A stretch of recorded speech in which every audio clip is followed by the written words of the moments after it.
Hi, my name is Annie. I like to watch movies and TV, and I draw a lot. This is Couch Potato Artist. Well, it has come time for the end of Black Mirror month.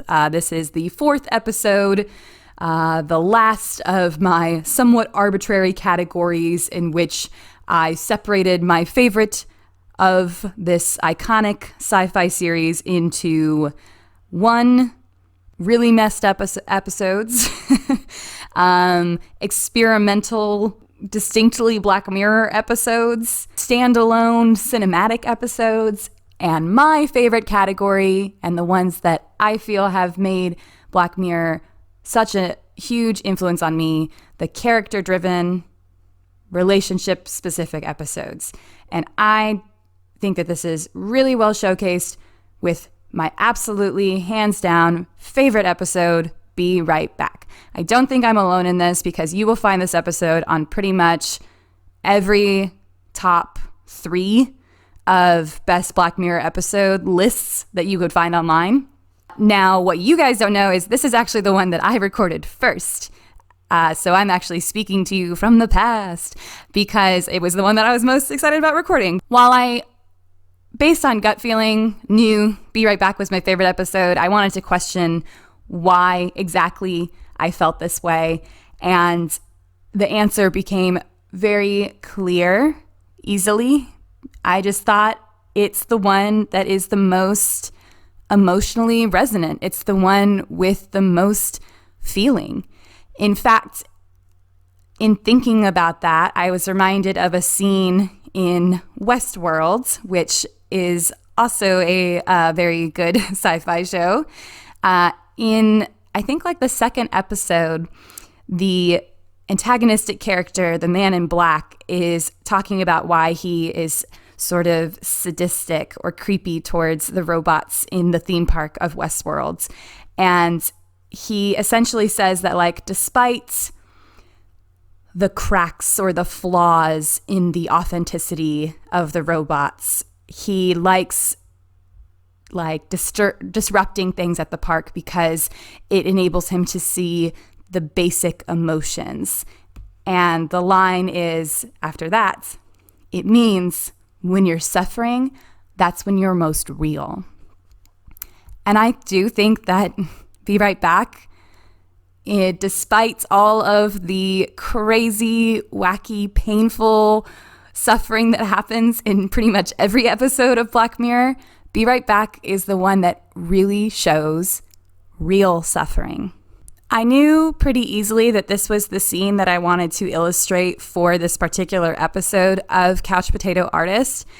And while I've seen this episode a lot, I noticed for the first time that we don't meet, and, you know, I say this in every video, but spoilers.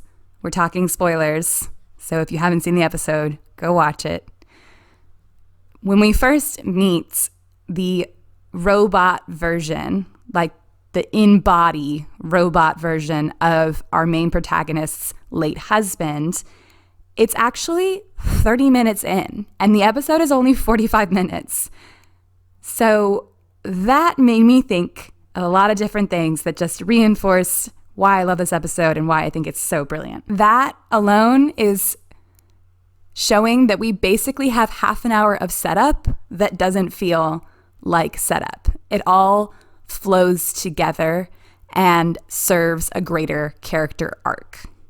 It's purposeful storytelling executed brilliantly.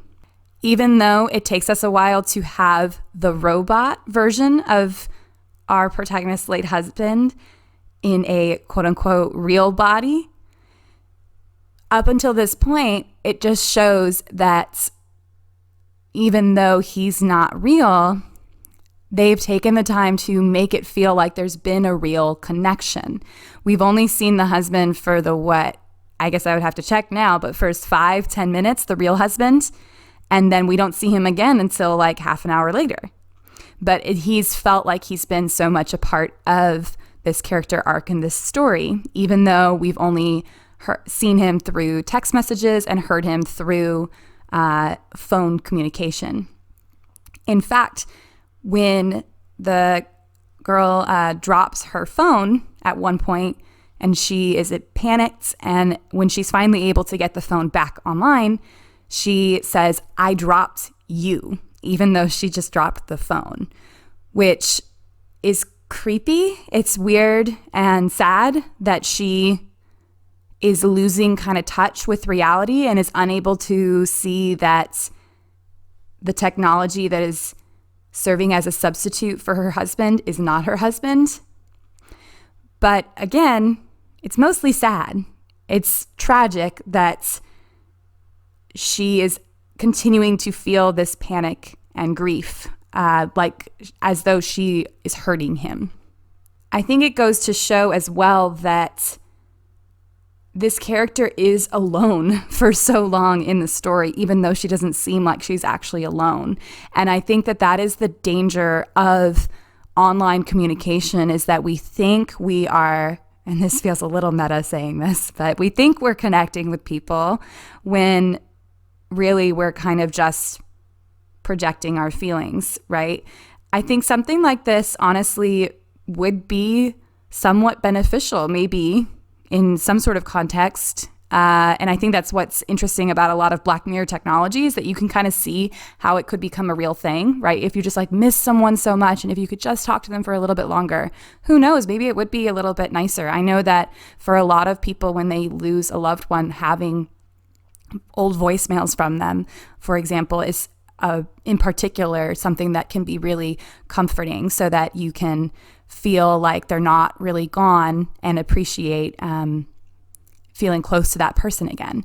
But of course, you also have to draw the line as far as what then becomes obsession and not being able to move on, which I'll get back to in a little bit as well, because the ending is, oh my God, chef's kiss, stellar. In noticing how much she is alone, you also realize that this truly is a single character study. It seems like a relationship study at first, and it is kind of. It definitely does explore how she was sort of disconnected from her husband when he was alive, just because he was so like kind of thoroughly addicted to social media, and how that affected their relationship. But for the most part, it really is a character study of her. And I think deeper than that, it's like a character study of grief itself. Grief is a character in this story. And I think that this episode does a great job of sort of reminiscing on tropes from like Monkey's Paw or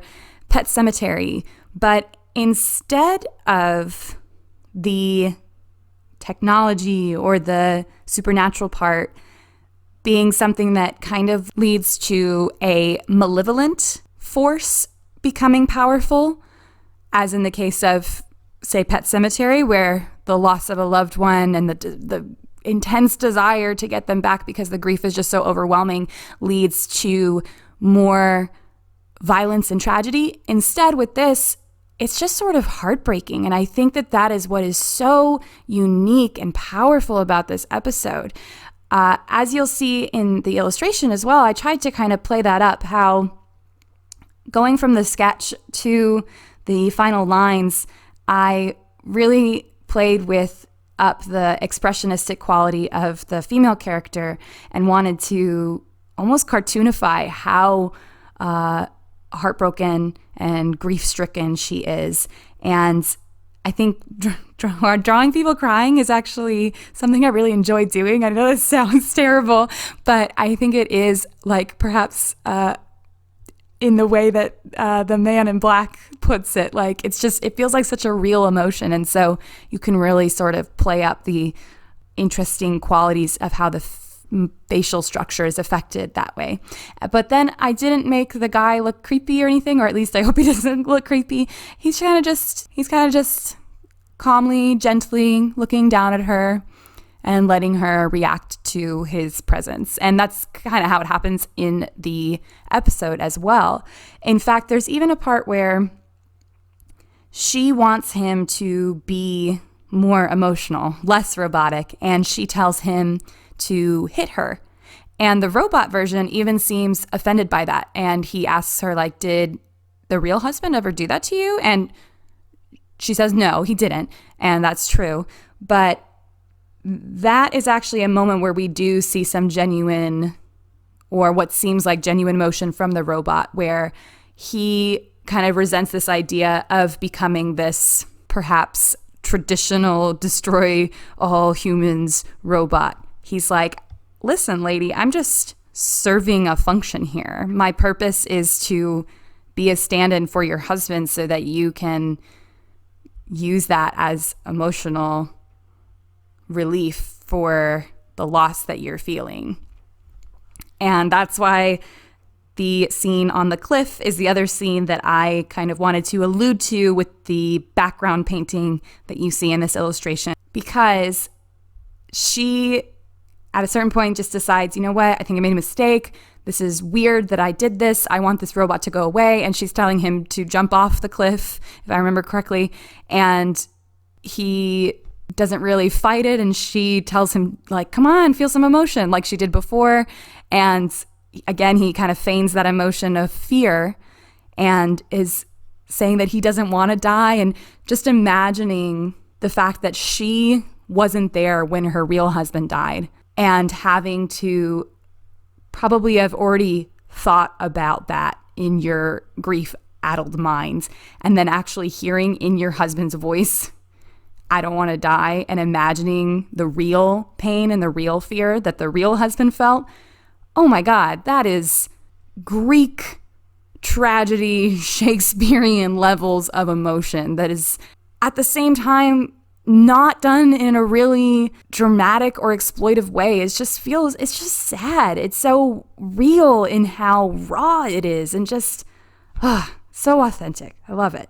I have a lot to say about this episode. There's a couple more notes I just want to cover real quick. This is a weird flex, I guess, but I got a lot of people to watch this back in college because we were actually talking about sex scenes in TV and movies, and how at the time it seemed like there was a lot of gratuitous sex scenes and they were unnecessary. And for the most part, I agreed, because it's funny that I mentioned Westworld, but looking at shows from, say, like HBO, a lot of the times, like in Westworld, for no reason apparently, scenes would be set in like a brothel, and it wouldn't really enhance the narrative of the scene. It would, if anything, kind of distract, because the goal just kind of seemed to be like, you know what, we're HBO. If we want to put butts in the background, we're going to put butts in the background. And it just seems kind of silly and unnecessary and juvenile.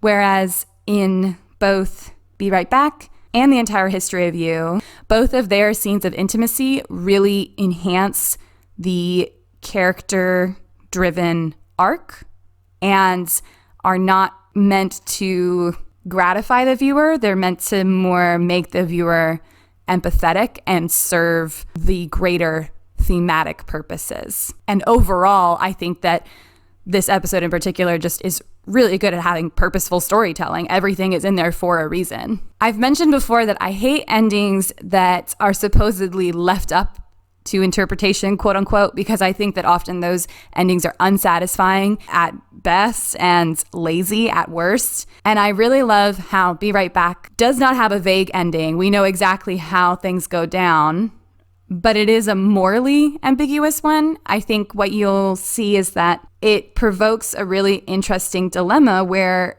if put in her shoes, I don't really know what I would do with the robot either. And I think that's what's so sad about it. Again, this episode is just real sad, but it's so good in how sad it is. It raises a genuine ethical question. And I love how this show could potentially provoke some interesting philosophical and moral conversations. That's amazing. That is exactly what art should do. Like, why else are we telling stories, man? This is so inspiring. Because despite its sometimes ridiculousness or gimmickiness, Black Mirror is not actually black. It's gray. It's morally gray. Because the black mirror that is created when you turn off your phone and see your reflection in the darkness is actually more about self-reflection and how we perceive ourselves. I'm also really reminded of the ending of Babadook in this sense, how both of the women in these stories are dealing with grief, and the grief kind of becomes a monster in a way. Both of them kind of end on this note, and I guess spoilers for Babadook too, in a way, just thematically. Both of them end on this note of like, we've conquered our grief, but not really. It's just gonna be something we're always gonna have to deal with. And it's funny that with Be Right Back, he's in the attic, and in the Babadook, he's in the basement. I just realized that as I was talking. Babadook is hands down definitely one of, if not my favorite, modern horror movies, because it is also so character driven. I used to say that my second favorite episode was The Entire History of You, but honestly that's kind of tied now for Hang the DJ. Thank you guys so much for watching. Leave me those recommendations, and until next time, bye.